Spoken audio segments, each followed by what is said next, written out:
मैं डॉक्टर भामा अग्रवाल राजीव गांधी राजकीय महिला महाविद्यालय भिवानी की ओर से हिंदी की इस कक्षा में आप सबका स्वागत करती हूँ। अभिनंदन। आइए प्यारे बच्चों, आज हम अपनी पाठ्य पुस्तक 8 अर्वाचीन कवि में संकलित छायावादी कवि सूर्यकांत त्रिपाठी निराला द्वारा रचित संध्या सुंदरी नामक कविता का अध्ययन आरंभ करते हैं। यह उनके काव्य संग्रह परिमल में संकलित है।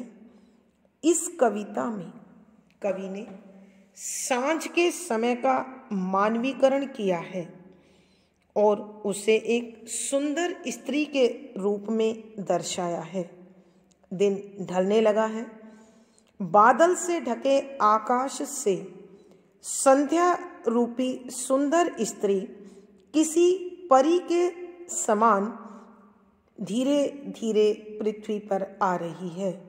उसने अपने आंचल में पल्लू में अंधकार को समेट रखा है और उसके दोनों होठ अत्यंत मधुरता से भरे हुए हैं।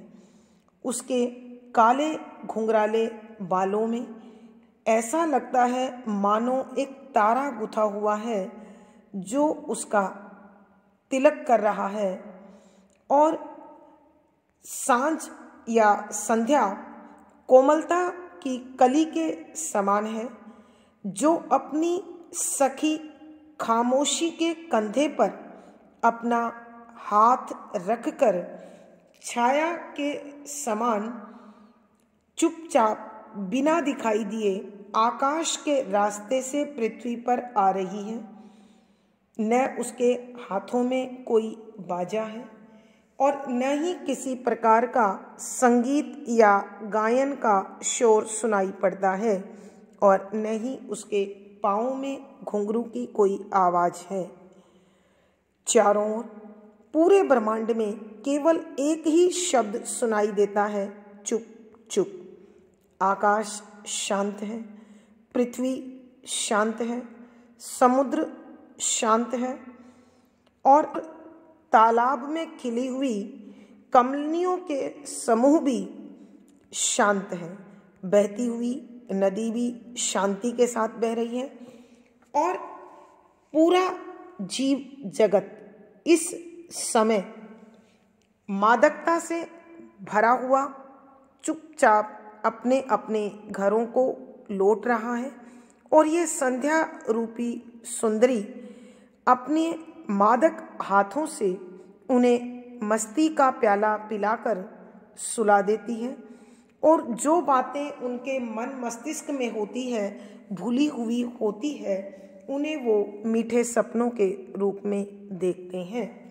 और इस प्रकार यह संध्या देखते देखते आधी रात में कहीं खो जाती है। कवि का हृदय प्रेम भाव से भर जाता है और विरह से भरकर वह विहाग राग गाने लगता है। तो इस कविता में कवि ने बहुत सुंदर कल्पना की है और संध्या का गुणगान बड़े भावपूर्ण शब्दों में किया है। पद संख्या 1। दिवस अवसान का था समय, मेघ में आसमान से उतर रही है वह संध्या सुंदरी परी सी। धीरे धीरे धीरे तिमिरांचल में चंचलता का नहीं कहीं आभास। मधुर मधुर हैं दोनों उसके अधर, किंतु जरा गंभीर नहीं है उसमें हास विलास। प्रसंग। प्रस्तुत पद हमारी हिंदी की पाठ्य पुस्तक 8 अर्वाचीन कवि में संकलित छायावाद के आधार स्तंभ कवि सूर्यकांत त्रिपाठी निराला द्वारा रचित संध्या सुंदरी नामक कविता से लिया गया है। यह उनके काव्य संग्रह परिमल में संकलित है। संदर्भ। इस कविता में कवि ने संध्या का अर्थात सांझ के समय का अत्यंत भावपूर्ण मानवीकरण करते हुए उसे एक सुंदर स्त्री के रूप में दर्शाया है और अपने मनोभावों को अत्यंत सुंदर कल्पित रूप देते हुए लिखा है कि व्याख्या शब्दों के अर्थ पंक्ति के साथ दिवस अवसान अर्थात दिन का ढलना, ढलता हुआ दिन या दिन की समाप्ति, मेघमय बादलों से ढका हुआ अथवा बादलों से भरा हुआ, आसमान आकाश, संध्या सुंदरी सांझ रूपी नायिका, परी सी परी के समान धीरे धीरे आराम से, तिमिर अंचल, तिमिर माने होता है अंधेरा, आंचल पल्लू, चंचलता गतिशीलता, चपलता, आभास महसूस होना, अधर होठ, गंभीर गंभीरता लिए हुए, हास विलास हंसी मजाक अथवा खुशी प्रसन्नता। अब व्याख्या देखें बच्चों। कवि यहाँ ढलते हुए दिन यानी संध्या का मानवीकरण कर रहे हैं। वो बताते हैं कि दिन ढलने लगा है, दिन समाप्ति की ओर जा रहा है, यानी हल्का हल्का अंधेरा छाने लगा है।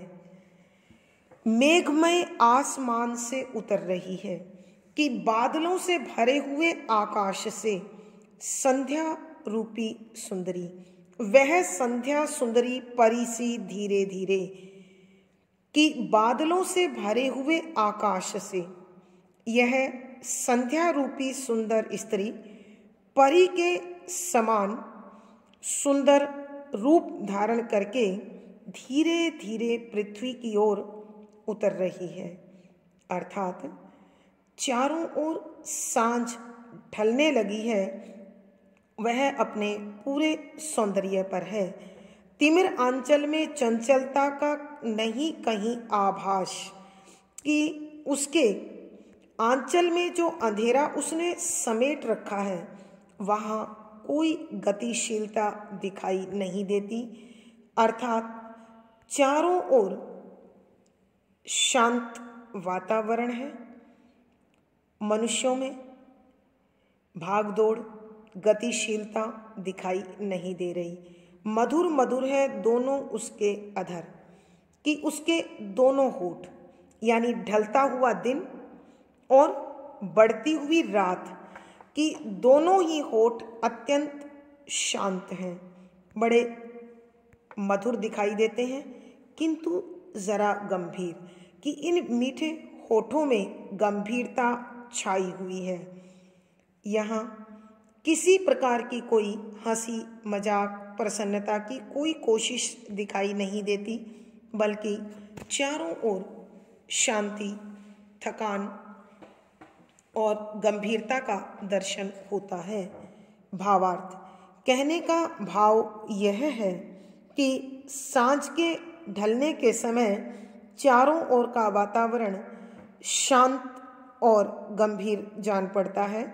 विशेष यहाँ कवि ने संध्या का मानवीकरण करते हुए उसे एक सुंदर स्त्री के रूप में दर्शाया है। शुद्ध साहित्यिक खड़ी बोली का प्रयोग है, शांत रस प्रसाद गुण है। यहाँ मुक्त छंद का प्रयोग है, ये शैली है। दृश्य बिंब का सफल प्रयोग है। यहाँ परी सी उपमा, धीरे धीरे धीरे पुनरुक्ति प्रकाश, संध्या सुंदरी मानवीकरण, मधुर मधुर पुनरुक्ति प्रकाश, यानी इस पद में अनुप्रास, मानवीकरण, उपमा, पुनरुक्ति प्रकाश, हास विलास, पदमैत्री आदि अलंकारों का सुंदर सटीक प्रयोग हुआ है। पद संख्या 2। हंसता है तो केवल तारा एक, गुथा हुआ उन घुंघराले काले काले बालों से, हृदय राज्य की रानी का वह करता है अभिषेक, अलसता की सी लता किंतु कोमलता की वह कली, सखी नीरवता के कंधे पर डाले बाह, छाह सी अंबर पथ से चली। प्रसंग पूर्ववत। संदर्भ यहाँ उसी संध्या रूपी सुंदरी के कार्य पर प्रकाश डाल रहे हैं और बता रहे हैं कि यह सुंदर रमणी या सुंदरी किस प्रकार अपने अंदर सौंदर्य को समेटे हुए पृथ्वी पर धीरे धीरे बढ़ रही है, पहुंच रही है। व्याख्या। पहले बच्चों शब्दों के अर्थ। हंसता है खिला हुआ, गुथा हुआ बालों में गूंथ रखा है। हृदय राज्य यानी मन रूपी साम्राज्य, अभिषेक तिलक, अलसता आलस्य, कोमलता मृदुता, नीरवता खामोशी चुप्पी, अंबर आकाश, छाह छाया, पथ रास्ता। कवि कहते हैं कि हंसता है तो केवल तारा एक, गुथा हुआ उन घुंघराले काले काले बालों से, हृदय राज्य की रानी का वह करता अभिषेक। एक कवि कहते हैं कि इस ढलती हुई शाम के समय आकाश में जो तारा चमक रहा है वो ऐसे प्रतीत होता है मानो इस संध्या रूपी सुंदरी के काले काले घुंघराले बालों में गुथा हुआ एक तारा हो। यह इस प्रकार चमक रहा है, बाकी तारे अपनी मध्यम रोशनी के साथ हैं। उसे देखकर ऐसा लगता है मानो वो हृदय के साम्राज्य पर राज करने वाली इस संध्या रूपी सुंदरी रानी का तिलक कर रहा हो। और यह संध्या रूपी सुंदरी अलसता की सी लता, कि यह आलस्य की एक लता के समान है, किंतु कोमलता की वह कली, कि वह बहुत अधिक मृदु है, कोमलता की कली है, जो सखी नीरवता के कंधे पर डाले बाहें, कि जिसने खामोशी के कंधे पर अपने हाथ रख रखे हैं और उसका सहारा लेकर छाया सी अंबर पथ से चली, कि आकाश के रास्ते से छाया बनकर धीरे धीरे पृथ्वी पर उतर रही है। अर्थात कहने का भाव यह है कि संध्या आलस्य को अपने अंदर समेटे हुए बड़ा धीरे धीरे कोमलता से खामोशी के साथ इस पृथ्वी पर बढ़ती चली जा रही है। कहने का भावार्थ यह है कि दिन ढलने के समय चारों ओर खामोशी फैल जाती है। आकाश में दूर दूर छिटके हुए तारों में कोई चमकता हुआ तारा दिखाई देता है और जीव जगत अपने अपने घरों की ओर चलने लगता है। विशेष यहाँ सांझ के समय का अत्यंत सुंदर मानवीकरण हुआ है। शुद्ध साहित्यिक खड़ी बोली का प्रयोग है, शांत रस है, प्रसाद गुण है, मुक्तक छंद है, गे शैली है, दृश्य बिंब का प्रयोग है। यहाँ मानवीकरण, अनुप्रास, पुनरुक्ति प्रकाश, रूपक, उपमा आदि अलंकारों का सुंदर सटीक प्रयोग हुआ है। आशा है बच्चों आपको यह कविता अच्छी लगी होगी और समझ भी आ गई होगी। वीडियो को लाइक करें, शेयर करें और चैनल सब्सक्राइब करें। धन्यवाद बच्चों। आपका दिन और जीवन मंगलमय हो, इसी शुभकामना के साथ धन्यवाद।